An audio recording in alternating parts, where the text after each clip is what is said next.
Puntahan po natin ang 32 years old na isang janitress sa Agusan del Sur. May asawa, dalawa po ang anak, si Richelle Hinlong. Good morning, Richelle.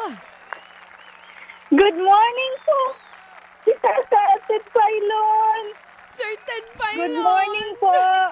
Eto na nga, Richelle. Kamusta ka? Kamusta muna ang weather dyan sa inyo sa Agusan? Okay lang po, mainit po. Maganda po yung weather. Oo, dito sa Maynila, inuulang kami. Pero sige, bago tayo mag-usap tungkol sa iyong buhay-buhay, Richelle, Ted Pailon. O, ito, mag-hello ka muna kay Manong Ted. Hello, Sir Ted. Maayong buntag. Maayong buntag po. Sabi niya maganda yung weather. Mukhang nakatanggap ng malita ito. Okay. Sige, Richelle. Okay, Bago bilisan mo. ang discussion natin Sige. at ang kwentuhan natin, ano muna yung Bible verse na binigay sa ating kahapon? Ito po, Exodus 13 to 14. Sumagot ang Panginoon, ako Oh. mismo ang sasama sa iyo at bibigyan kita ng Ang kapahingahan. ganda ng explanation ni Pastor Jeff dyan kahapon. Lalo na po sa mga napapagod din sa Opo. biyahe, papasok ng trabaho. Ang ganda. Pero sige, ikaw Richelle, gaano ka nakatagal nakatutok sa aming programa sa 1PH daw? Simula po nung tumigil po ako sa pagtatrabaho po kasi buntis po ako. Okay. Noong February po, Feb lang. 2025 po. Oo, ilang months na yung baby mo na on the way? Ayun po, 10 months po. Nung October 1 siya, nag-10 months. Ah, nakapanganak Oh, ka na. Opo, 10 months na po. Oo, so meron ka rin daw 9 years old, tama? At ito ngang Opo. isang 10-month-old. Yes po. Kaya nag-aalaga ka muna ng iyong baby sa ngayon. Si Mister, anong trabaho? Ano po, glass installer po sa San Fran. At yung tinitirhan ninyo, sa inyo ba yan? O kayo po'y nangungupahan? Nangungupahan lang po. Matagal na po kami nangungupahan po dito. Ito pong 2,000 piso, saan nyo planong gamitin? Bibili po ng bigas at saka vitamins nila po. O, para sa mga bata, pangkain at vitamins. Importante yan.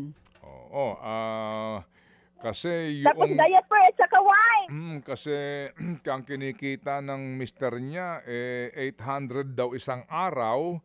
Pero siguro kasama na doon, bawas doon yung kanyang pangkain habang nasa trabaho, no? Opo, tsaka pliti po kasi malayo po. Pamasahe. Si- Oo, Opo, plite. kabilang ano pa po, barang. Mm. Opo. Okay, sige, ganito. Rachel, meron kang anak nag-aaral yung isa, panganay? Opo, 9 years old po. Grade 4 po, Sir Oo. Ted. Kumpleto na ba sa gamit yung bata? Hindi pa po. Wala po pong uniform kasi medyo tumaba po kasi hindi na kasya po. Okay, ganito ha. Rachel, kung naminaw ka sa among programa, kung nagtanaw ka, alam mo naman yun, hihingi lang kami ng preba. Ako ay interesado ang aming programa at ang ating Happy Anonymous doon sa maitutulong natin sa nag-aaral mong anak. Maliban dito, sa ibibigay natin, paunang gagawin na namin 3,000 ito ha, 3,000. Yes, thank you po. Sige. Bili mo kaagad ng bigas, bili mo kaagad ng vitamins yung anak mo, pati nga diaper. Pagkatapos, padala ka ng picture, yung anak mo na nag-aaral na 9 years old, tutulungan natin sa gamit sa school. Pero gusto namin muna makita ang mga prueba. Okay po. Alam ko po kasi palagi po kong nanonood. Amen. Amen. Salamat. Amen po. Thank you, Lord. Salamat sa Ginoo. Amen. Alam mo, Rachel, hindi natin masasabi kung hanggang saan ang tulong na ito, pero kung nanonood ka sa amin, definitely alam mo na minsan ang buhos ng biyaya ay ganoon na lang sa mga karapat dapat tumanggap nito. Amen? Amen. Amen. Amen po. Alam ko po. Amen. Amen po.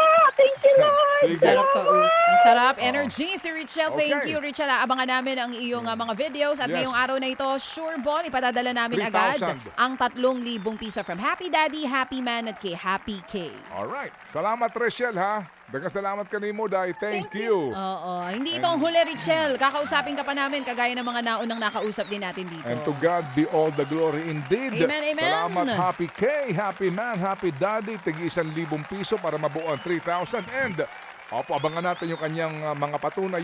Mga kapatid, patuloy po kayong tumutok sa 105.9 True FM para sa totoong balita, impormasyon, music and entertainment. Mag-subscribe sa aming YouTube channel at podcast at sundan nyo kami sa Facebook, Instagram, X at TikTok sa True Network PH. Bisitahin din po ang aming official website, truefm.ph. At panoorin din kami sa True TV Signal, Channel 19. Kami po ang 105.9 True FM. Laging true sa'yo, kapatid.